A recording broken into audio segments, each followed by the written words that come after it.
আমি আপনাদের যেটা বলছি, আমি আশা করি আমরা মাইকে বলছি শুনতে পাচ্ছেন। আচ্ছা, বুমগুলো নিয়ে একটা সাইডে রাখো, হাতে রাখো প্লিজ, তোমরা আর লেট করো না।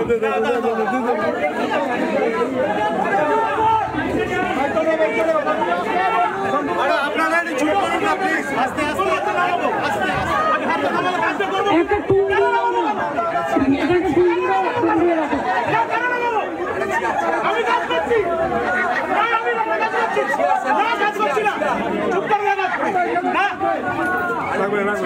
একটা টেবিল দিয়ে টেবিলের উপরে বুমগুলো রাখো,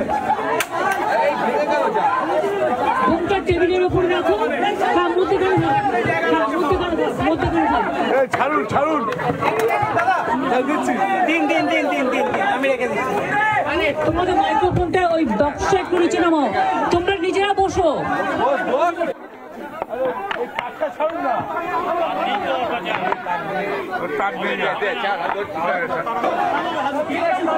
তার ছাড়ো, তার ছাড়ো,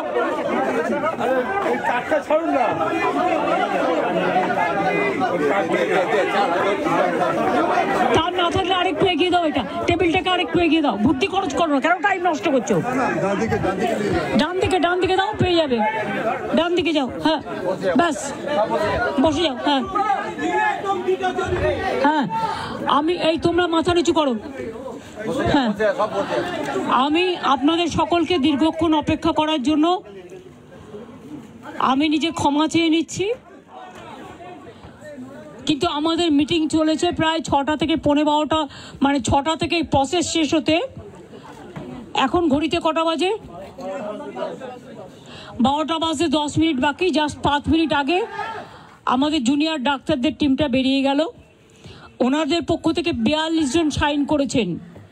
এখানে আপনারা দেখতে পাচ্ছেন মনোজ পন্ত আমাদের পক্ষ থেকে, chief secretary government of West বেঙ্গলের পক্ষ থেকে মিনিটসে সই করেছেন, এবং ডাক্তারদের পক্ষ থেকে, জুনিয়র ডাক্তারদের পক্ষ থেকে 42 জনের প্রত্যেকেই তারা তাদের সিগনেচার করেছেন। আমি আমাদের যে হোয়াটসঅ্যাপ গ্রুপ আছে নবান্নের, আমার সাথে আমার চিফ সেক্রেটারি মনোজ পন্ত, আমার সাথে আমার হোম সেক্রেটারি নন্দিনী, আমার সাথে ডিজি পুলিশ বেঙ্গল রাজীব কুমার, আমার সাথে চন্দ্রিমা আমার MOS হেলথ, এবং অবনীশ যে আমাদের আন্ডার সেক্রেটারি সে ছিল। তাছাড়াও অনেক অফিসাররা এবং অনেক বন্ধুবান্ধবরা, মানে যারা কাজ করেন সারাক্ষণ প্রশাসনের, ওদের দেখভাল করার জন্য ছিলেন। যা সিদ্ধান্ত হয়েছে তা পুরো নবান্ন থেকে পাঠিয়ে দিতে ডিটেলস আমি অভিনন্দন জানিয়েছি যে তারা আজকে এসছেন এবং বসেছেন বলে, এবং আমরা উভয় পক্ষই খুশি যে আমরা এতক্ষণ ধরে বিস্তারিত আলোচনা করতে পারলাম বলে। তারাও অনেক ইস্যু রেজ করেছেন, আমরাও আমাদের যা কমেন্টস, আমরাও যতটা পেরেছি ওদের বক্তব্যটা ওরা রাখতে চেয়েছিল, আমরা সেটা রাখতে দিয়েছি, এবং আমরা আমাদের বক্তব্য, যেটা বড়দের সবসময় সৌজন্যটা একটু বেশি করতে হয়, তাই আমাদের বক্তব্য আমরা চেষ্টা করেছি ওদের গুরুত্ব দিয়েই করবার। আপনারা জানেন CBI যে কেসটা তদন্ত করছেন, অভয়া পরিবারকে, অভয়ার উদ্দেশ্যে শ্রদ্ধা জ্ঞাপন করে মিটিংটা আমি শুরু করেছি পরিবারকে সমবেদনা জানিয়ে। এবং ওদের যে 5টা ডিমান্ড ছিল, তার মধ্যে ফার্স্ট ডিমান্ড তো ইনভেস্টিগেশন CBI, ওটা তো অলরেডি CBI করছে এবং সুপ্রিম কোর্ট মনিটরিং করছে, ওটা নিয়ে তো আমাদের হাতে নেই। প্লাস ওদের 4টে ডিমান্ড ছিল। 4টে ডিমান্ডের মধ্যে যেটা ছিল, যে মেল ওরা আমাদের করেছে, একটা হচ্ছে 3টে নাম দিয়েছিল ফ্রম হেলথ ডিপার্টমেন্ট, একটা DME, একটা DHS, আর একটা হেলথের প্রিন্সিপাল সেক্রেটারি। আমরা ওদের বোঝালাম যে একসাথে যদি পুরো ঘরটা খালি করে দেওয়া যায় তাহলে অ্যাডমিনিস্ট্রেশনটা চলবে কি করে। সুতরাং আমরা ওদের কথা মতো DME এবং DHSকে সরাবার সিদ্ধান্ত নিয়েছি, এবং তাদের সম্মানজনকভাবে, এর থেকে উঁচু পোস্ট ওদের আর কিছু হয় না, তো যাই হোক, যে একজন DME হতে পেরেছে বা DHS হতে পেরেছে, এবং তারা যথেষ্ট জাস্ট হয়েছে, নতুন বেশি দিন হয়ওনি, কিন্তু যেহেতু ছাত্রছাত্রীরা বলছেন ওদের প্রতি আমাদের আস্থা নেই, তাই তাদের ব্যাপারটাকে গুরুত্ব দিয়েছি। বাট এটাও ঠিক, আমি কিন্তু ডিএমইকে বা ডিএইচএসকে আমরা কাউকে অসম্মান করিনি, কিন্তু ওদের বিরুদ্ধে যেহেতু চিকিৎসকদের ক্ষোভ আছে এবং তাই ওদের দাবি মেনে নিয়ে আমরা বলেছি এই দুজনকে সরানোর সিদ্ধান্ত আমরা নিয়েছি। 3 নম্বর হচ্ছে ওদের যেটা ডিমান্ড ছিল 4 নম্বর, 3টের মধ্যে 2টো করলাম। আর 4 নম্বর ডিমান্ড যেটা ছিল সিপি বিনীত গোয়ালকে সরিয়ে দেওয়ার জন্য।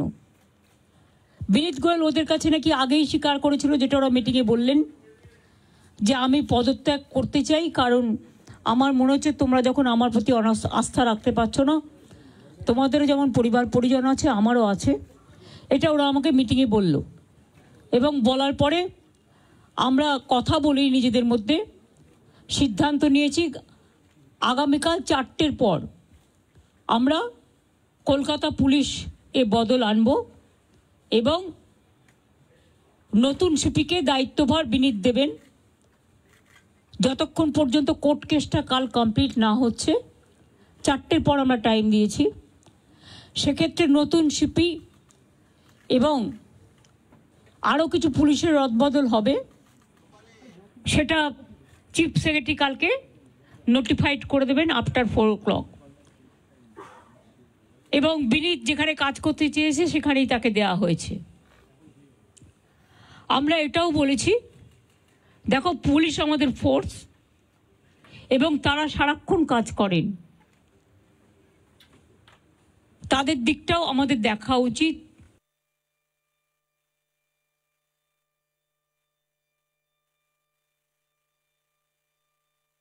কাজ করেন, তাদের দিকটাও আমাদের দেখা উচিত। যাই হোক, সব কথা তো আর মিনিটসে লেখা যায় না, কিন্তু ওরা চেয়েছে বলেই বিনীত ওদের কথাটা মেনে নিয়ে আমাদের রেসপন্স করেছেন, জানিয়েছেন। তাই তিনি হয়তো সিপি থাকবেন না যতক্ষণ পর্যন্ত নোটিফিকেশনটা না হচ্ছে, নতুন সিপি আসবেন। আপনাদের সকলের সহযোগিতা কামনা করছি। অর্থাৎ 4টে পয়েন্টের মধ্যে 3টে পয়েন্ট আমরা কিন্তু মেনে নিয়েছি। চতুর্থত আমরা নিজেদের থেকেই, যেহেতু ওই দিন সিপি পৌঁছবার আগে নর্থের ডিসি পৌঁছেছিলেন আগে এবং 14 তারিখে ঘটনাটা ঘটেছিল এবং ওরা অভিযোগ করেছিল, যার জন্য নর্থের ডিসিকেও সরিয়ে দেওয়ার সিদ্ধান্ত হয়েছে। ওখানে কাকে দায়িত্ব দেওয়া হবে সেটা কালকে ডিসাইড হবে। এছাড়াও সেফটি, সিকিউরিটি, হসপিটালের ডেভেলপমেন্ট, ইনফ্রাস্ট্রাকচার গুরুত্ব দিয়ে দেখা হবে এবং এক্ষেত্রে টাইম টু টাইম যদি কোনো প্রবলেম অ্যারাইজ করে চিফ সেক্রেটারির আন্ডারে একটি কমিটি বানিয়ে দেওয়া হয়েছে, যেখানে চিফ সেক্রেটারি নিজে। এইসব নানা রকম কথাবার্তা চলার পর আমরা, যেহেতু ডিটেলসটা আপনারা মেলেই পেয়ে যাবেন, আমি এটা বলি মিটিংটা পজিটিভ হয়েছে বলে আমি মনে করি। ওরাও নিশ্চয়ই মনে করে, তারাই বা সাইন করবে কেন, আর আমাদের চিফ সেক্রেটারি বা সাইন করবে কেন। আমরা বরঞ্চ ওদের দাবি একটু বেশি মেনেছি, তার কারণ ওরা ছোট বলে। এবং আমি লাস্ট যেটা বলেছি, যে তোমাদের কাছে আমার আবেদন থাকবে যে তোমরা, আমি জানি তোমরা বলবে আমরা ফিরে গিয়ে জীবিতে আলোচনা করব, সেটা হতেই পারে। তোমাদের মধ্যে অনেকগুলো গ্রুপ আছে, অনেকগুলো মেডিকেল কলেজ আছে, হসপিটাল আছে, ঠিক আছে, তোমরা ফিরে গিয়ে আলোচনা করো, কিন্তু যেটা এখানে মিনিটসে সাইন করেছি আমরা দুপক্ষ, এরপর তোমরা কাজে যোগদান করো।